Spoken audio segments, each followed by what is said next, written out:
Hello everyone, welcome to my YouTube channel universe is unique. आप सभी का मेरे यूट्यूब चैनल पर बहुत बहुत स्वागत है। आज है थर्सडे February 8, 2024। इंग्लिश वोकेबलरी में word of the day is avow. AVOW। Avow का मीनिंग होता है स्वीकार करना। टू एडमिट समथिंग और से something publicly. To say firmly and often publicly what your opinion is and what you think is true, etc. इसका Hindi meaning है दृढ़ता से खुले आम कुछ कहना या स्वीकार करना।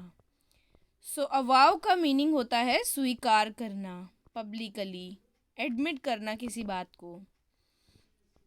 ये होता है अवाव का meaning. Now we move on to synonyms and antonyms of अवाव।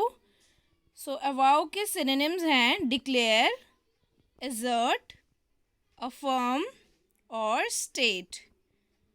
Now अब देखिए अवाउ का मीनिंग क्या है। किसी बात को पब्लिकली एडमिट करना, स्वीकार करना। उसका ऑपोजिट क्या होगा, किसी बात को मना कर देना। Now antonyms of avow are deny, gainsay, conceal और condemn. These all are the synonyms and antonyms of avow. Now look at the example sentences.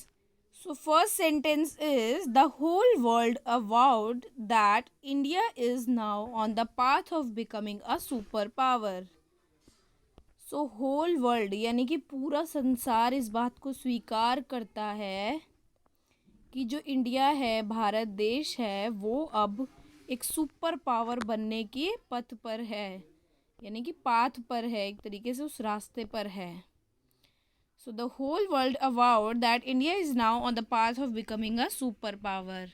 कि पूरे संसार ने ये स्वीकार किया है कि जो भारत है वो अब सुपर पावर बनने के रास्ते पर है।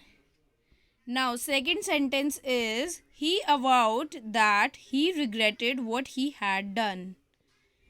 यानी कि उसने ये स्वीकार किया कि उसको दुख है, रिग्रेट है, पछतावा है उसने जो भी किया उस बात के लिए। Now third sentence is, in 1995 he married her privately but did not avow his marriage till 2002। इस सेंटेंस का मीनिंग है कि उसने 1995 में उससे शादी की थी, उस लड़की से, लेकिन उसे पब्लिकली उस बात को स्वीकार नहीं किया था 2002 तक भी। These all are the example sentences to understand this English vocabulary word in a much better and easy way. आज की वीडियो में हमने English vocabulary word of the day सीखा है अवाउ, AVOW। इसका मीनिंग होता है टू एडमिट समथिंग और से समथिंग पब्लिकली, यानी किसी बात को स्वीकार करना या फिर पब्लिकली कोई बात दृढ़ता से खुलेआम कहना। आई होप कि आपको ये वर्ड बहुत अच्छे से क्लियर हो गया होगा। इसी तरह रोज़ न्यू इंग्लिश वोकेबलरी वर्ड सीखने के लिए मेरे YouTube channel universe is unique को प्लीज़ सब्सक्राइब करें।